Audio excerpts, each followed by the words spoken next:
एकेकाळी तथागत गौतम बुद्धांना त्यांच्या एका शिष्याने विचारले की कर्म म्हणजे काय. हे ऐकून गौतम बुद्ध हसले आणि म्हणाले, मी तुम्हाला कर्म समजावून सांगण्यासाठी एक गोष्ट सांगतो. ही गोष्ट ऐकल्यावर तुम्हा सर्वांना समजेल की कर्म म्हणजे काय. गौतम बुद्धांनी गोष्ट सांगायला सुरुवात केली. एका राज्यात एक राजा राज्य करत होता. एकदा तो आपल्या मंत्र्यासोबत देशप्रवासाला निघाला. प्रवासात राजा आणि मंत्री एका बाजारात पोहोचले.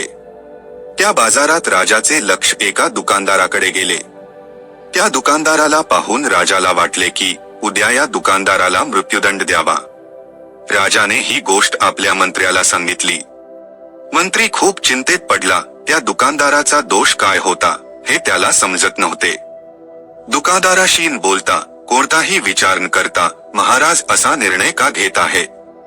राजा आणि मंत्री दरबारात भेट देऊन परत आले, पण मंत्र्याला रात्रभर झोप लागली नाही.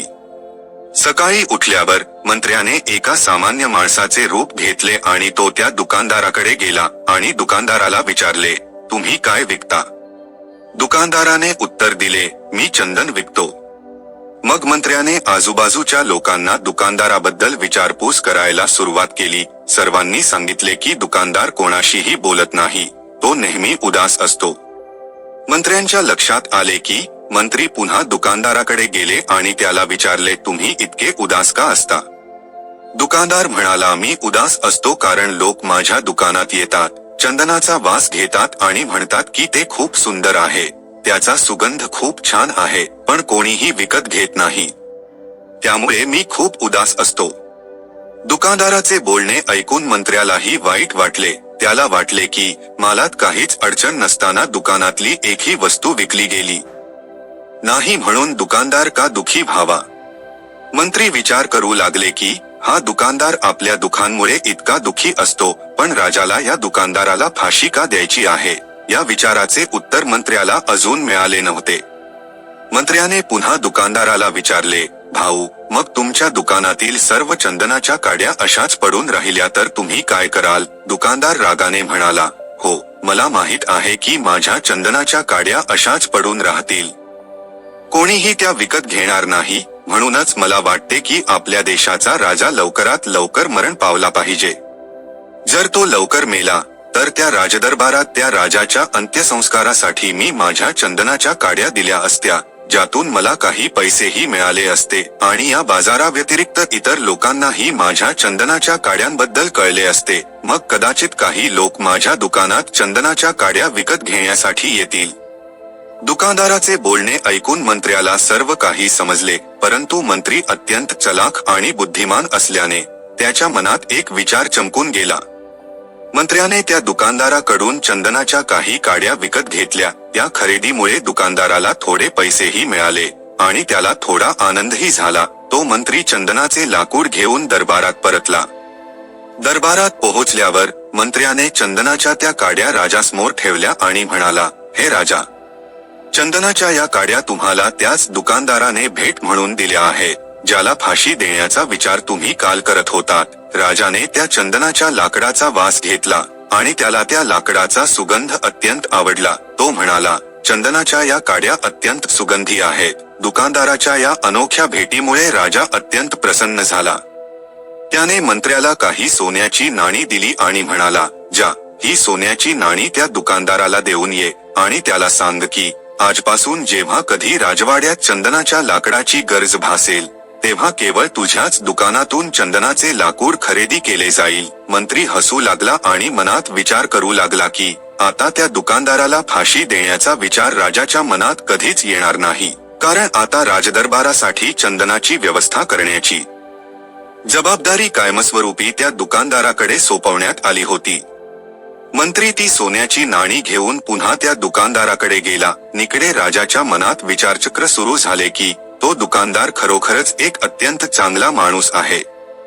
जेव्हा मी त्याच्याबद्दल असा विचार करत होतो की उद्या त्याला फाशी द्यावी, तेव्हा कदाचित त्याच्या मनात हा विचार चालू असावा की राजे पहिल्यांदाच माझ्या दुकानासमोर आले आहेत, मग मी त्यांना माझे हे सुंदर आणि सुगंधी लाकूड भेट म्हणून का देऊ नये. आणि आज त्याने मला ती भेट दिलीही.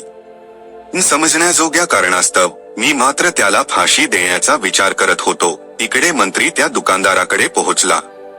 मंत्र्याने राजाने दिलेली सोन्याची नाणी त्या दुकानदाराला दिली आणि सांगितले, काल मी जे चंदनाचे लाकूड विकत घेतले होते ते चंदनाचे लाकूड राजाला अत्यंत आवडले आणि त्याचे बक्षीस म्हणून तुझ्यासाठी ही काही सोन्याची नाणी पाठवण्यात आली आहेत.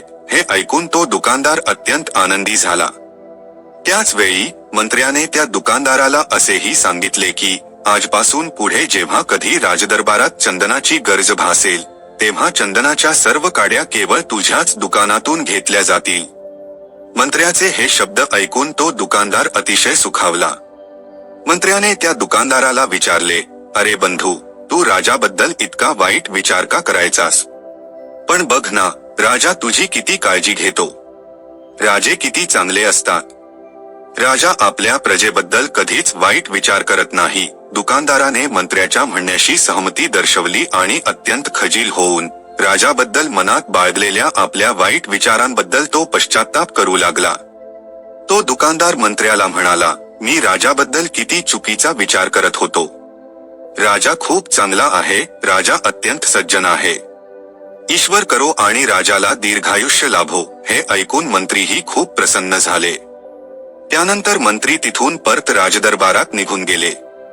आणि इकडे तथागत गौतम बुद्धांनी ही कथा संपवून आपल्या शिष्यांना विचारले, आता तुम्ही मला सांगा, कर्म म्हणजे नक्की काय? एका शिष्याने सांगितले, कर्म म्हणजे उच्चारलेले शब्द होत. एका शिष्याने म्हटले, कर्म म्हणजे बोलणे होय. तर दुसऱ्या एकाने सांगितले, कर्म म्हणजे विचार करणे होय. तर आणखी कोणीतरी म्हटले, कर्म म्हणजे एखादी भावना होय, इत्यादी इत्यादी. आपल्या सर्व शिष्यांची उत्तरे ऐकून घेतल्यानंतर महात्मा गौतम बुद्ध म्हणाले, माणसाचे विचार हेच त्याचे कर्म होत. आपले विचार जसे असतात तसेच आपले आचरणही असते आणि त्या विचारातून केलेल्या कृतीच आपल्या सुखदुःखास कारणीभूत ठरतात. म्हणजेच जर आपले विचार चुकीचे असतील तर आपल्या कृतीही चुकीच्याच असतील आणि त्यांचे परिणामही चुकीचेच मिळतील, ज्याचा अंतिम परिणाम म्हणून आपण दुःखी होऊ. जर आपले विचार योग्य असतील तर आपण सत्कर्मे करू आणि जर आपण योग्य कृती केल्या तर आपल्याला योग्य परिणाम मिळतील, जे आपल्या आयुष्यात सुख घेऊन येतील. या जगात, या विश्वात जे काही कार्य घडत आहे ती सर्व कर्मेच आहेत. खरं तर बारकाईने पाहिल्यास कर्म हे क्रिया आणि प्रतिक्रिया या साध्याशा तत्वाचेच अनुसरण करते. आपण जे काही करतो ती प्रत्येक गोष्ट म्हणजे एक कृतीच असते आणि मग क्रिया आणि प्रतिक्रिया या तत्वानुसार प्रत्येक कृतीचा काही ना काही परिणाम नक्कीच होतो. ज्याप्रमाणे काचेचा ग्लास फेकून देणे ही एक कृती आहे आणि त्याचे फुटणे हा त्याचा परिणाम आहे, त्याचप्रमाणे अतिवृष्टी हे एक कर्म आहे आणि त्यामुळे येणारा पूर हा त्याचा परिणाम आहे. वास्तविक पाहता आपल्याला मिळणारा परिणाम आपल्या हिताचा असेल की अहिताचा हे पूर्णपणे आपण केलेल्या कर्मावर अवलंबून असते. बहुतांश लोकांना असे वाटते की आकाशात कोणीतरी बसले आहे आणि तेच कोणाच्या आयुष्यात सुख द्यायचे व कोणाच्या आयुष्यात दुःख याचा निर्णय घेतात, परंतु प्रत्यक्षात मात्र आपली कर्मे आणि त्यातून मिळणारे परिणामच आपले सुखदुःख निश्चित करत असतात.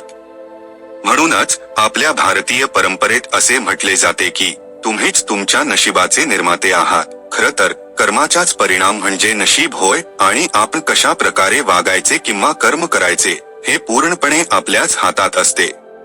त्यामुळे जेव्हा एखादी व्यक्ती सतत चांगली कर्मे करत राहते तेव्हा तिचे नशीबही अधिकाधिक उजळत जाते. उदाहरणार्थ, समजा 2 मुले आहेत. त्यातील पहिले मूल लहानपणापासूनच सतत काहीतरी नवीन शिकण्याचा आणि आत्मसात करण्याचा प्रयत्न करत असते. ते जे काही काम हाती घेते त्यात नेहमीच आपले सर्वोत्तम योगदान देण्याचा प्रयत्न करते. दुसरे मूल मात्र ना काही नवीन शिकण्याचा प्रयत्न करते ना कोणतेही काम मनापासून करते.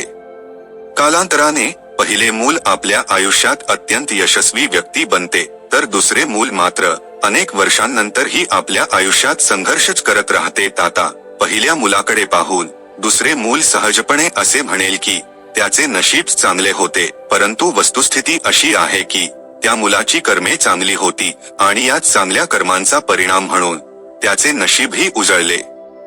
त्यामुळे जर आपण मनावर घेतले तर आपली कर्मे बदलून आपण आपले नशीबही बदलू शकतो. ही एक अत्यंत साधी गोष्ट आहे. जसे तुम्ही तुमची कर्मे बदलाल तसे तुमचे नशीबही बदलू लागेल आणि ही गोष्ट चांगल्या तसेच वाईट दोन्हीही परिस्थितींमध्ये तितकीच सत्य ठरते. परंतु प्रत्यक्षात एखादी व्यक्ती कशा प्रकारे वागेल किंवा कर्म करेल हे प्रामुख्याने तिचे पालक, कुटुंब, समाज आणि सभोवतालचे वातावरण यांवर अवलंबून असते. बहुतांश प्रकरणांमध्ये असेच दिसून येते की एखाद्या अभिनेत्याचा मुलगा अभिनेताच बनण्याचा प्रयत्न करतो, अभियंत्याचा मुलगा अभियंता बनतो आणि डॉक्टराचा मुलगा डॉक्टर बनतो. याचे कारण असे की आपले शरीर आणि मन आपल्या सभोवतालच्या वातावरणातून माहिती गोळा करतात आणि आपल्या अंतर्मनात साठलेल्या याच माहितीच्या व ज्ञानाच्या आधारे आपण कोणतीही कृती करत असतो आणि मग त्यानुसारच आपल्याला त्याचे परिणाम प्राप्त होतात. वास्तविक पाहता आपण आपली दैनंदिन कामे अजाणतेपणेच म्हणजेच अचेतन अवस्थेत करत असतो, कारण आपले शरीर आणि मन त्यांनी ग्रहण केलेली माहिती लक्षात ठेवतात आणि तिचीच पुनरावृत्ती करत राहतात. उदाहरणार्थ, जेव्हा आपण गाडी चालवायला शिकत असतो तेव्हा आपण प्रत्येक गोष्टीकडे पूर्ण एकाग्रतेने आणि जाणीवपूर्वक लक्ष देत असतो. स्टिअरिंग कुठे आहे, ब्रेक कुठे आहे इत्यादी. परंतु काही काळानंतर आपण कोणाशी तरी गप्पा मारत किंवा इतर कशाचा तरी विचार करत असतानाही अत्यंत सहजपणे गाडी चालवू शकतो. याचे कारण असे की गाडी चालवण्यासाठी आपले अंतर्मन निश्चित झाले असते. आजकाल आपण आपली जवळपास सर्वच कामे याच पद्धतीने कोणत्याही विशेष जाणीवेशिवाय करत असतो. त्या गोष्टी आपोआपच घडत राहतात. आपली कामे अशा अजाणतेपणे पार पडत असल्यामुळेच आपल्याला असे वाटू लागते की आपल्याला दुसरेच कोणीतरी, एखादी अदृश्य शक्ती चालवत आहे. परंतु वास्तवात आपल्या या कृतींचे आता सवयीमध्ये रूपांतर झालेले असते. जर आपण आपली बहुतांश कामे जाणीवपूर्वक करायला सुरुवात केली तर आपल्याला हे उमजेल की आपले नशीब आपल्याच हातात आहे, कारण या जाणीवमुळे आपल्या कृतींवर आपले पूर्ण नियंत्रण प्रस्थापित होते. जसे गौतम बुद्धांनी वरील कथेत सांगितले आहे की आपले विचार म्हणजेच आपल्या कृती होत आणि जेव्हा आपण पूर्णपणे जागृत किंवा जाणीवपूर्वक अवस्थेत असतो तेव्हा आपल्या विचारांवर आपले पूर्ण नियंत्रण असते. विचारांवर नियंत्रण मिळवल्यामुळे आपल्याला आपल्या कृतींवरही नियंत्रण प्राप्त होते आणि जेव्हा आपल्या कृती आपल्या इच्छेनुसार घडतात तेव्हा त्याचे परिणामही आपल्या मनासारखेच प्राप्त होतात.